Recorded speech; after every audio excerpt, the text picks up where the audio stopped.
అయ్య బాబోయ్, నేను అసలు అర్ధనారీశ్వర పాదాలు ఇంత అందంగా చేసుకుంటానని నేనైతే అస్సలు ఎక్స్పెక్ట్ కూడా చేయలేదు. చాలా అంటే చాలా బాగా వచ్చినాయి.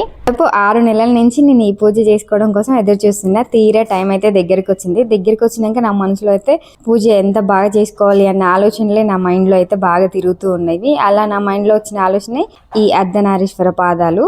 హలో అండి, welcome back to my channel Jyothi blogs. 16 సోమవారాల వ్రతంలో నేను అర్ధనారీశ్వర పాదాలు చేశాను కదా, అవి ఎలా చేశాను అనేది ఈ వీడియోలో చెప్తాను. వీడియో స్కిప్ చేయకుండా చూడండి. అలాగే శివయ్యని ఇష్టపడే వాళ్ళు ఎవరైనా ఉంటే మీకు తెలిసిన వాళ్ళకి ఈ వీడియో షేర్ చేయండి.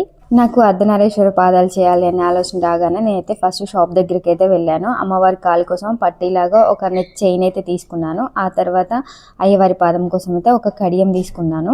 అలాగే పారాని తీసుకున్నాను. ఇంకా ముందుగా అయితే పసుపు, మనం ఏ సైజ్ అయితే చేయాలనుకుంటున్నామో అంత కావాల్సిన పసుపు అయితే తీసుకోవాలి. తీసుకొని కొన్ని నీళ్లు పోసుకుంటే పసుపు ముద్దగా చేసుకోవాలి. ఒక ముద్ద మంచిగా కలుపుకున్న తర్వాత దాన్ని 2 భాగాలుగా చేసుకొని 2 పాదాలు అయితే చేసుకోవాలి. ఇప్పుడే హైలైట్ టాస్క్ ఇది. అందరికి ఇదే డౌట్ వచ్చింది, ఎల్లో అంటే ఓకే కానీ బ్లూ కలర్ ఎట్లా చేసినావు, అసలు ఏం వాడినావు అని చెప్పేసి చాలా మంది అడిగిరు. వాట్సాప్ స్టేటస్లో పెడితే బ్లూ కలర్ ఎలా చేశానంటే, మా పాప పెయింట్ వేసుకోవడం కోసం అని చెప్పేసి ఖాళీగా ఉన్న టైంలో వాటర్ కలర్స్ అయితే తెచ్చుకుంది. అది నాకు ఇప్పుడు బాగా యూజ్ అయింది. ఇంకా వాటర్ కలర్ తీసుకొని చిన్న బ్రష్తో అయితే, అది కూడా నా మేకప్ బ్రష్, ఇంకా బ్రష్ అందులో ఒకటి తీసుకొని అయితే బ్లూ కలర్ పెయింట్ వేసుకొని పారాని పెట్టుకున్నా. అన్నీ బాగానే చేసినాయి. లాస్ట్కి అయితే అమ్మవారికి మెట్టెలు పెట్టడం అయితే మర్చిపోయినా. మెట్టెలు తీసుకురాలి, షాప్కి వెళ్ళినప్పుడు గుర్తుంది కానీ తర్వాత మర్చిపోయాను. అదొక్కటే మిస్టేక్ చేసిన అనిపించింది. పూజ అంతా అయిపోయిన తర్వాత అనిపించింది నాకు.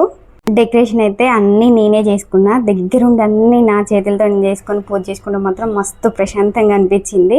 డెకరేషన్లో వాడిన వైట్ కలర్ పూలు అయితే చక్రం పూలతో కుచ్చి, ఇంట్లో అంతకుముందు ఉన్న గంటలు అవి డెకరేషన్లో వాడినవే. గృహప్రవేశం అప్పుడు అవి పడేయకుండా తీసి దాచిపెట్టుకున్నా. ఇప్పుడు పనికొచ్చినాయి అవి నాకు. నేను పాదాలు చేసినప్పుడు ఒక తీరుగా ఉన్నాయి, మధ్యలో ఒకలాగున్నాయి. పూజ అంతా అయిపోయాక ఒకలాగున్నాయి పాదాలు.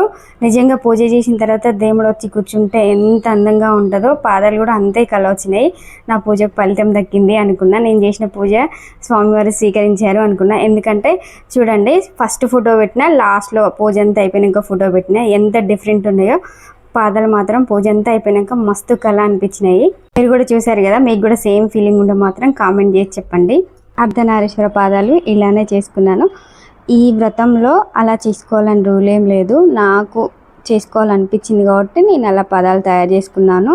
ఈ వీడియో అయితే ఇంతటితో అయిపోతుంది. ఇంకో వీడియోలో నా పూజ విధానం, నేను 16 సోమవారాల వ్రత పూజ ఎలా చేసుకున్నాను అనేదైతే మీకు చూపిస్తాను ఆ వీడియోలో. ఆ వీడియో కోసం ఎదురు చూస్తూ ఉండండి. అలాగే ఈ వీడియో ఎలా అనిపించిందో ఒక చిన్న లైక్ చేసి ఒక కామెంట్ చేసి చెప్పండి.